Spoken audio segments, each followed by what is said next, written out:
तो दोस्तों स्वागत है आप सभी लोगों का आरवी कोचिंग सेंटर में। हम पूर्ण संख्या पर आधार संक्रियाएं पढ़ रहे हैं।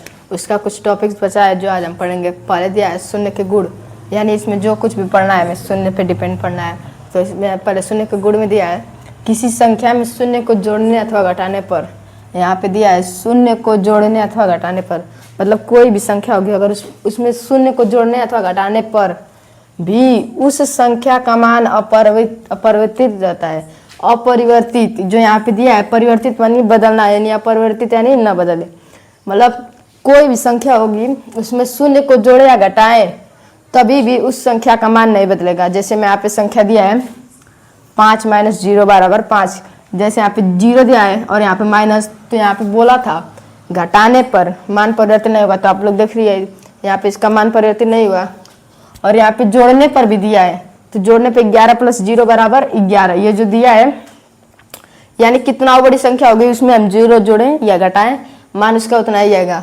मान इसका अपरिवर्तित है दिया। इसमें जोड़ने पे यहाँ पे प्लस हो, अगर यहाँ पे माइनस भी रहता तभी भी 11 है, तो पर प्लस दिया है तो भी, मतलब इससे हम ये कह देंगे किसी संख्या में शून्य को जोड़ने अथवा घटाने पर उसका मान बदलता नहीं है। जैसे मैं यहाँ पे कुछ उदाहरण में एक और उदाहरण बड़ा सा दे देता हूँ। अब हम यहाँ पर एक उदाहरण लिख रहे हैं 2 5 0 3।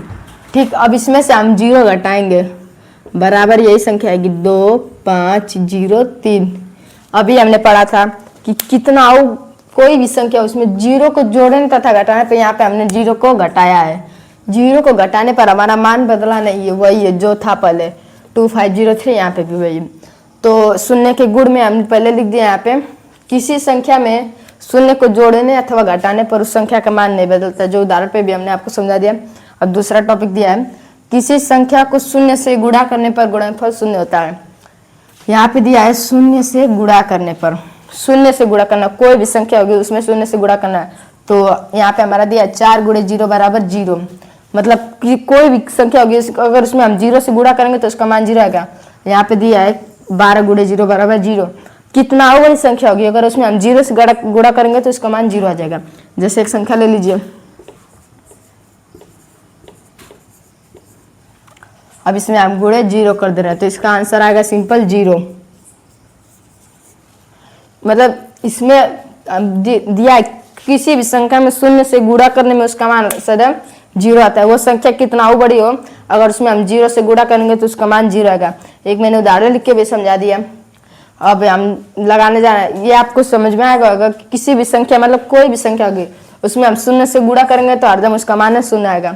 अब यहाँ पे दिया किसी संख्या से शून्य को भाग देने पर भागफल 0 होता है, जबकि शून्य से किसी संख्या को भाग देने पर भागफल अनंत आता है।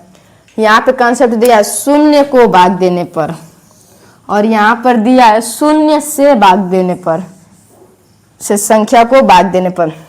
इसका एक कारण है, यहाँ पे शून्य को दिया है और यहाँ पे शून्य से, शून्य को या शून्य से, शून्य को मतलब शून्य को, मतलब हम शून्य को ही करें यानी 0 को ही करें, और शून्य से मतलब शून्य है उससे किसी दूसरी संख्या को भाग देने पर भागफल अनंत आता है, जबकि शून्य को भाग देने पर भागफल 0 आता है। तो इसमें दिया है मतलब कोई भी संख्या है अगर हम उसको शून्य से भाग देंगे तो हमारा भागफल 0 आएगा। अगर किसी संख्या को शून्य से भाग देंगे तो भागफल अनंत आएगा।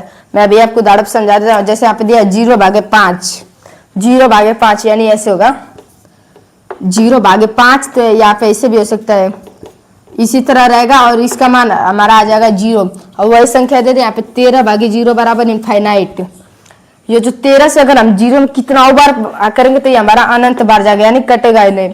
ये हमारा अगर शून्य से किसी संख्या से शून्य को भाग देंगे, मतलब हमारे पास कोई संख्या है मान लीजिए 13, अब हम इससे भाग देंगे शून्य को तो हमारा मान हरदम 0 आएगा। जैसे लिख लीजिए 0 कितना बड़ी संख्या हो 2 5 9 0 8, इसका मान हरदम आएगा 0। बस इतना ही।